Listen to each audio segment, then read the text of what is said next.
Hello मित्रांनो, नमस्कार. मी आहे गायत्री. चला आज बनवूया आपण छोले चणे. छोले चणे बनवण्यासाठी मी अगोदरच रात्री छोले भिजत घातले होते.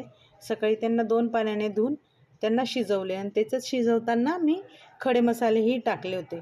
आणि इकडे बघा ते आमटीसाठी मी वाटण करून घेते. जिरं आणि धने आणि थोडे आलं लसूण आणि कांदा असा हा वाटण करून घेतला आणि टमॅटोची पेस्ट पण वेगळी वाटून घेतली. आणि इकडे गॅसवर मी कढाई ठेवली आणि याच्यात तेच पान टाकलं. बाकी काही खडे मसाले टाकले नाही.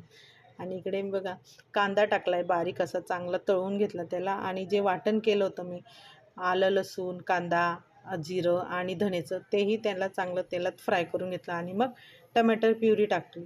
टमॅटो प्युरीला चांगलं असं तेल सुटेपर्यंत त्याला फ्राय होऊ देते. आणि हे चण्यामधनं जे मी खडे मसाले टाकले होते ते मी वेगळे काढले, कारण ते आपण खाताना ते तोंडात आले की बरे नाही लागत म्हणून. आणि त्यांचं ते उकळताना त्यांचा टेस्ट त्या चण्यात गेला आहे, मग त्यांना मी काढून घेतले. आणि इकडे बघा त्याच्यात मी ना जे आपलं मसाला फ्राय होत होता त्याच्यात मी आपले घरगुती मसाले आणि चवीपुरतं मीठ आणि छोले चण्याचा मसालाही टाकला.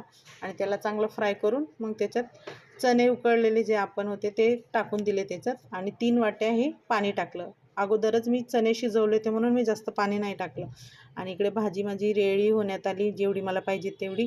आणि मग मी त्याच्यावरती कसुरी मेथी आणि कोथिंबीर टाकली. आणि ही बघा रेडी झाली माझे छोले चणे. चला भेटूया पुढच्या डिशला. बाय.